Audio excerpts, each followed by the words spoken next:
It started the moment I saw him step out of the car.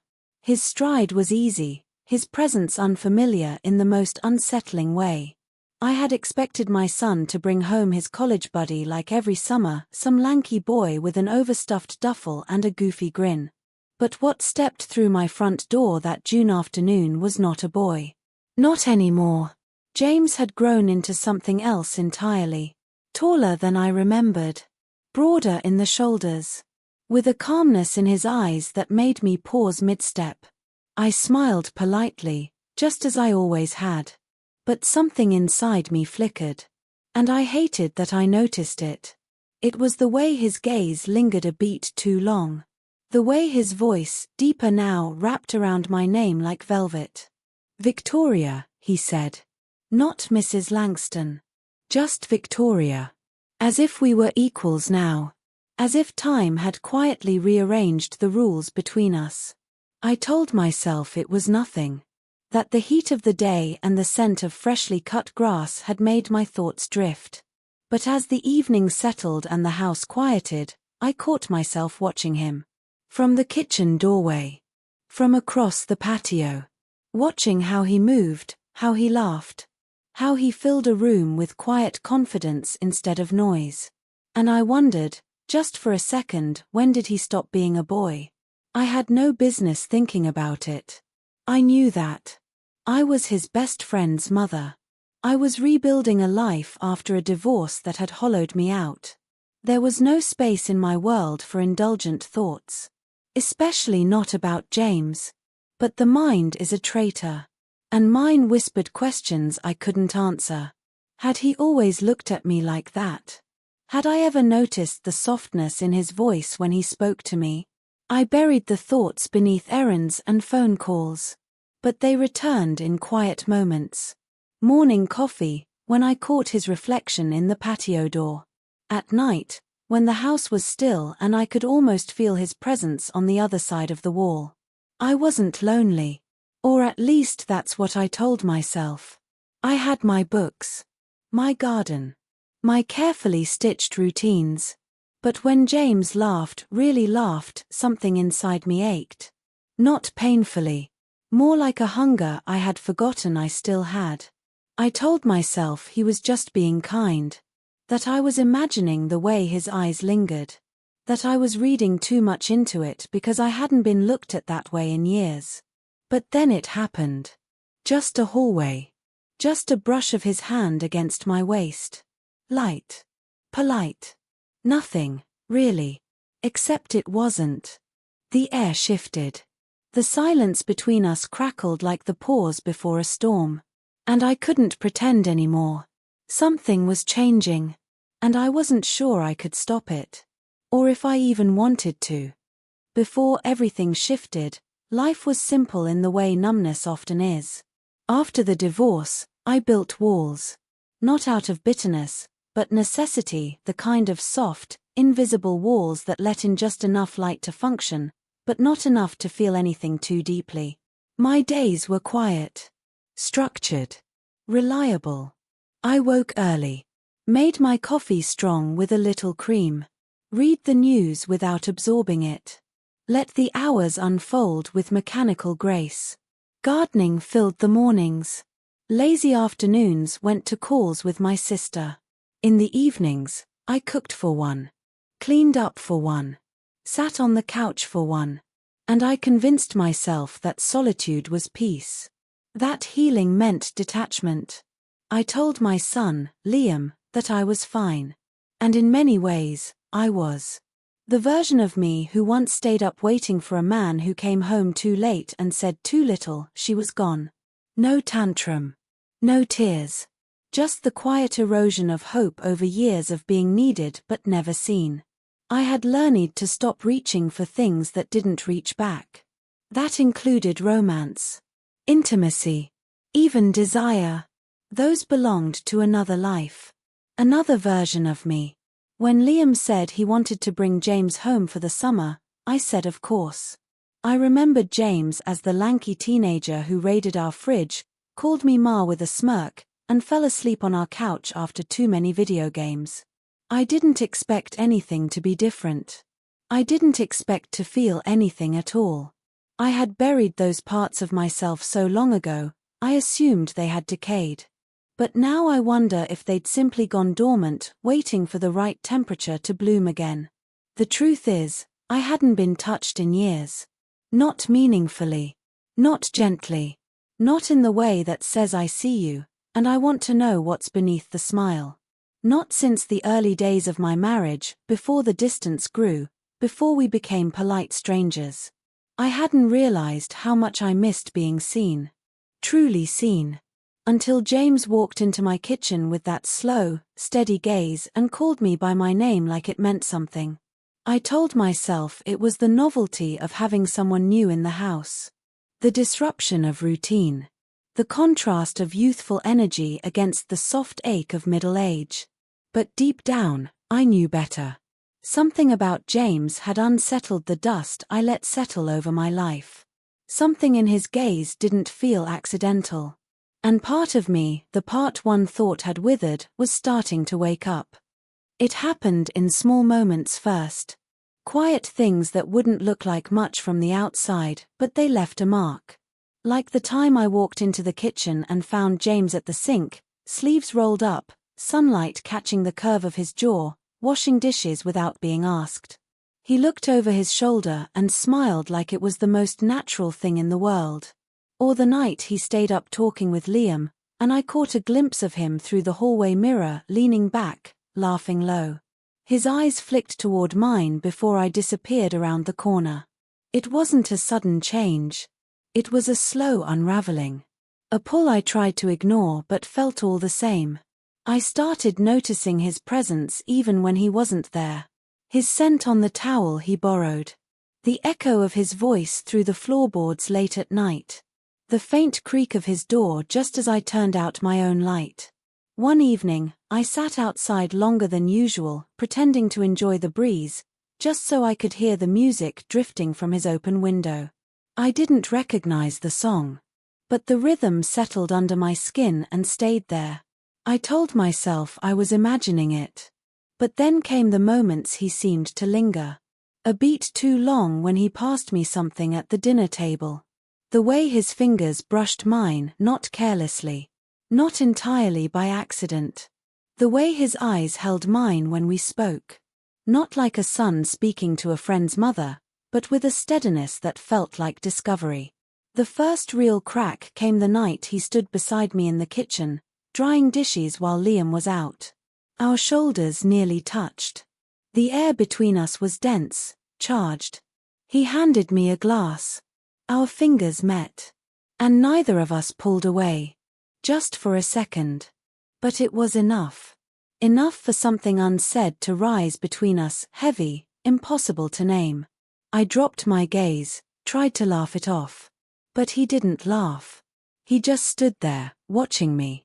And said, softly, "You're different than I remember." The words hit harder than they should have. I looked up and saw no trace of the boy I once knew. Only a man I didn't quite understand. And suddenly, the walls I'd spent years building felt fragile. Like paper instead of brick. That night, I lay in bed staring at the ceiling. My thoughts tangled. My skin warm in places his hand had barely touched. I told myself again it was nothing. That I was just lonely. That he was being polite. But my breath knew better. And some quiet, hidden part of me whispered what I wasn't ready to admit. Something had shifted. And nothing I did could put it back the way it was before. I tried to carry on as if nothing had changed. Folding laundry. Watering the garden. Making dinner with practiced ease. But everything felt off, like the rhythm of the house had shifted by half a beat, and I couldn't quite find the steps anymore. I avoided being alone with James. Not because I feared what he might do. But because I feared what I might feel. The silence between us had grown loud. A silence filled with everything we hadn't said. I started overthinking the smallest things. The way he looked at me when he thought I wasn't paying attention. The pause before he spoke my name. The way my heart stuttered when he walked into a room. It was maddening, this constant push and pull between what I knew was wrong and what my body kept betraying me with. I stayed up later than usual. Sitting in the dark with a glass of wine. Staring at nothing. Trying to silence the thoughts circling like vultures. I told myself I was being foolish. Ridiculous, even. But then I'd hear his footsteps in the hallway. His voice drifting through the walls. And something inside me would ache. Not because of him. But because of what it revealed about me. I hadn't felt this kind of longing in years. The kind that curled around your ribs and refused to let go. The kind that made your skin hyper-aware of itself. It was terrifying, not because of what it meant about James, but because it stripped away the lie I'd been living, that I was done wanting. That I was safe from this. I wasn't as numb as I thought. I wasn't as settled, as untouchable, as I'd convinced myself to be. I was still a woman, beneath all the layers of time, and grief, and routine. That realization hit harder than anything James had said or done. One afternoon, I watched him from the kitchen window. He was fixing something in the backyard, shirt damp with sweat, hair tousled. And I hated how much I noticed. Hated the way my breath caught like a girl with a crush. Hated the warmth that crept up my neck. I turned away, ashamed. And in that moment, I realized I had begun avoiding mirrors. Not out of vanity. But because I didn't know who I was looking for anymore. Was I still the mother? The protector of my son's world? Or was I becoming someone I didn't recognize, someone reckless, selfish, hungry? I hated the war inside me. The way guilt twisted with curiosity. Restraint tangled with desire. I missed the clarity of solitude. The quiet of not wanting. And yet, somewhere inside all that discomfort was something else. Something I didn't have the courage to name yet. But it was growing. Quietly. Insistently. And I knew it wasn't going to fade on its own. It happened faster than I expected. Liam got a last-minute invitation to join friends on a week-long road trip up the coast. He was excited, careless in the way only the young can afford to be. Packing late into the night, tossing clothes into a duffel while I stood in the doorway, pretending to smile. Pretending it was fine. Pretending I wasn't holding my breath. The morning he left was quiet. The kind of quiet that hums beneath the skin. I made him coffee. Kissed his cheek. Watched him drive away without a clue that he'd just left something behind. Or maybe set something free. I stood at the window long after the car disappeared, the air in the house suddenly different. Stretched. Charged. James was still asleep. Or at least I told myself he was. But I could feel the weight of his presence through the floorboards. I should have gone out. Run errands. Distracted myself. But I didn't. I stayed.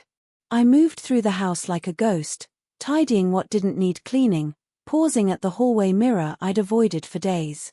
And when I looked, I saw someone I hadn't seen in a long time, someone softer. More awake. More unsettled. James came downstairs late, hair tousled, eyes still heavy with sleep. He smiled at me, slow and easy, like nothing was out of the ordinary. Like the space between us hadn't been trembling for days. "You didn't go out," he said, voice low. I shook my head. "Wasn't in the mood." He nodded, leaned against the kitchen counter. Then silence. Long, dense. Brimming with everything neither of us dared say. We spent the afternoon circling each other, close but careful. Polite, but not quite relaxed. Eventually, we ended up outside, sitting on opposite ends of the patio. The sun warm on our skin. The breeze soft. Lazy. But the air between us crackled. He told me about school. Future plans. Small things. Safe things. But his eyes kept drifting to mine. And with every glance, I felt my guard weaken. At one point, he reached down to pick up a fallen leaf. Our knees brushed. Just barely. But the contact lit a fuse I didn't know how to put out. I should have gone inside.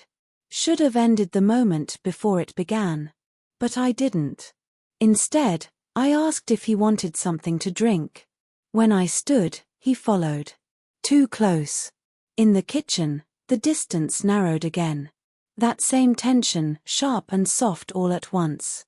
He handed me a glass. His fingers grazed mine. And this time, I didn't look away.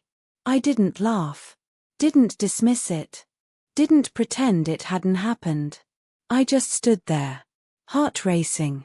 Wondering how much longer we could keep pretending we didn't feel what we both clearly did. The days that followed blurred in that slow, golden way that makes everything feel fragile and heightened. James and I moved through the house like two magnets drawn together but afraid to touch. Every conversation carried an undertone. Every silence pulsed with something unsaid. We weren't doing anything wrong. Not yet. But everything felt like it could tip at any moment. He lingered more when we talked. Stood closer when he passed me in the hallway. His presence was quiet, steady, and I found myself drawn to it, not just the warmth of it, but the attention. The feeling of being looked at, and actually seen. Not as someone's mother. Not as an older woman. But as a person. One evening, the power went out during a summer storm. The sky split open with thunder. The lights snapped off with a sigh. I lit candles while rain beat against the windows, the house dim and flickering in soft orange light.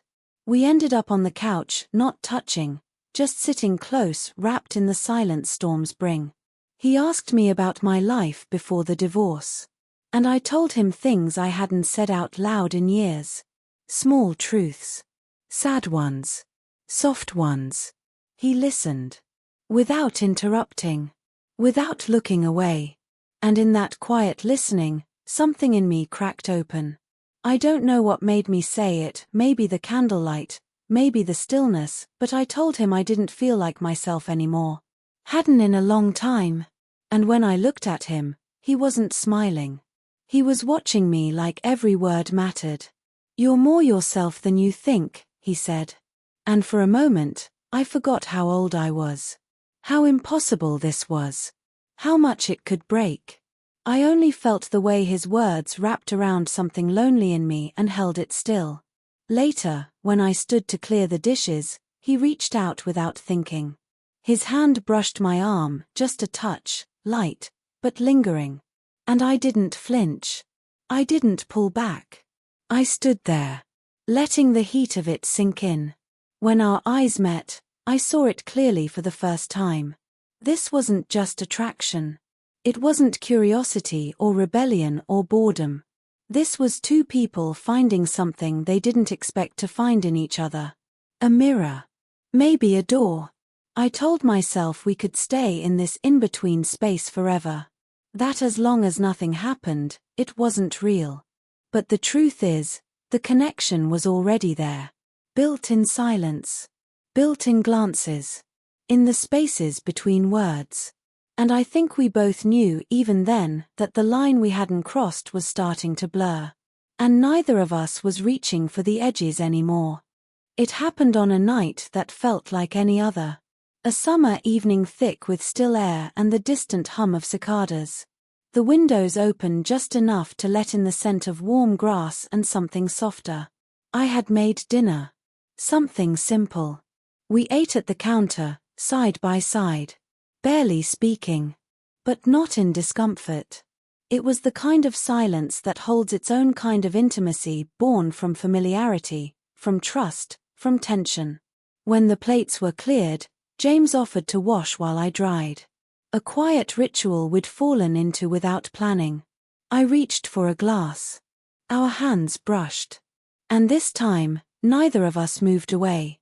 The touch lingered, gentle, searching. I looked up. Met his eyes. And something in the air between us broke. Not loudly. Not dramatically. Just a soft unraveling. I don't remember who leaned in first. Maybe it was both of us. But when our lips met, it wasn't hurried. It wasn't desperate. It was slow. Deliberate. Like we'd been waiting for this exact moment and were afraid of rushing it. His hand cupped my cheek so carefully it almost hurt. Like he thought I might vanish if he held too tightly. But I didn't. I stayed. Letting the kiss deepen. Letting the warmth of it undo every wall I had spent years fortifying. When we finally pulled apart, I didn't speak. I had no words for the storm inside my chest. Guilt, yes. Fear, of course. But also something softer. Something that felt like being chosen. Like being wanted for nothing more than being. He looked at me. Really looked. And said my name like it was a question. Victoria. I whispered his back. And in that moment, we both understood. Nothing could be undone. We ended up in the living room. The candles from the last storm still sitting on the windowsill. Their low amber light washing everything in soft, forgiving glow. We didn't talk much. Didn't need to. We let our hands and mouths say what we hadn't dared to speak. It wasn't about age, or timing, or right or wrong. It was about connection. About how rare it is to be truly seen and touched without expectation or performance. Afterward, we lay there. Not tangled, but close. His head resting lightly on my shoulder. My fingers tracing circles on his forearm. And I should have felt ashamed. I should have felt broken. But all I felt was stillness. Like I had been holding my breath for years. And had finally exhaled. I didn't know what would come next. But for that one night, in that quiet room, I let myself feel everything I had long believed was no longer meant for me. The next morning didn't feel like a dream. It felt real. Achingly so. The sheets were still warm where he had lain. And the quiet of the house was no longer empty, just heavy with what had happened. I stood in the kitchen, staring out the window, a mug in my hand gone cold. Trying to hold on to the calm from the night before. But it was already slipping. James came in barefoot, eyes still soft with sleep. And for a moment, we just looked at each other. No words. No scripts. Just the thick understanding that nothing would ever be the same. He smiled, a small, careful thing. I returned it. But it didn't reach my eyes. Because even in that silence, I could hear it. The clock ticking down to something I didn't want to face. Liam was coming back. The house wouldn't stay suspended in this delicate bubble. Soon, the air would shift again. And we would no longer be two people alone in a moment they didn't ask for but couldn't resist. We tried to act normal. Tried to reclaim the rhythms we'd built. But everything had changed. Our movements were cautious now. Our glances shorter but heavier. It felt like we'd stepped over a line and didn't know how to walk without leaving footprints. That afternoon, I stood in front of the mirror again. Not to find myself, but to question her. The woman who had crossed that line.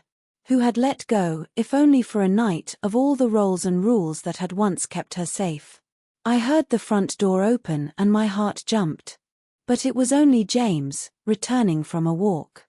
Still, that flash of panic was enough. Enough to remind me how fragile this all was. He came into the room, looked at me, and I saw it too. The shift. The hesitation. The weight. "This isn't simple," I said quietly. He nodded, jaw tightening. "I know." And in his voice, I heard the thing neither of us could say. There was no version of this that didn't cost something. That night, I barely slept. Lying awake in the dark, listening for the sound of Liam's car. The low hum of tires on gravel that would break this secret open. I thought about what I would say. How I could possibly explain something I didn't fully understand myself. What had happened between us wasn't wrong because it was ugly or unkind. It was wrong because it didn't belong in the light. Not in this house. Not with him here. I heard James moving in the room across the hall. And my chest tightened. How were we supposed to go back to pretending? To denying what our bodies had already confessed? I didn't know. All I knew was this. The clock had started ticking the moment Liam left. And now, it was almost out of time. Liam came back on a Wednesday afternoon. Sunburned and smiling. His energy loud and familiar, filling the house like it always had. James greeted him at the door with an easy grin. As if nothing had changed. As if the walls of this house didn't remember. I stayed in the kitchen, hands steady but cold, slicing lemons for tea I didn't plan to drink. Listening to the sound of their voices. Each laugh a reminder of the secret I carried like glass pressed beneath skin, sharp, invisible. I watched James from across the room. How easily he slipped back into the role of best friend. How carefully he avoided looking at me too long. And I hated that I missed the way he used to. That I noticed the distance. That I ached for a closeness we could no longer allow. Days passed like that. Quiet restraint wrapped in routine. No one said a word, not about the night, not about the shift. We moved around each other carefully, deliberately, but always aware, always remembering. It wasn't guilt. It was grief. Grief for a version of ourselves we had touched, but could not keep. One evening, I found James alone in the backyard, leaning against the porch railing. His eyes soft. Far away. He turned when he heard me but didn't speak. And I stood beside him, not close, not touching, just there. Breathing the same air. I don't regret it, he said quietly. His voice barely more than a breath. And I knew he meant it. But I also knew what he wouldn't say. That we had made a choice in that silence. That love, or whatever version of it this was, didn't always mean staying. Sometimes it meant stepping back. Before something beautiful broke. I nodded, not trusting my voice. And we stood there in the falling dusk. Not lovers. Not quite strangers. Just two people who had seen each other in a way that couldn't be undone. Later that night, I sat on my bed and looked at my reflection again. And this time, I saw someone new. Someone who had let herself feel again even if it cost her. Someone who had risked being seen. Who had opened a door and walked through it, even knowing she couldn't stay. I didn't feel ashamed. I didn't feel proud. I just felt real. And maybe that was enough. James would leave soon. The summer almost over. And life would return to its usual rhythm. But I would not. Because something in me had shifted. Something I had kept locked away for years had opened. And I wasn't going to pretend it hadn't. I would carry it quietly like a pressed flower between pages. Delicate. Hidden. But always there. A reminder that I was still here. Still wanting. Still alive. Thanks for watching. Don't forget to like, subscribe, and stay tuned for the next story.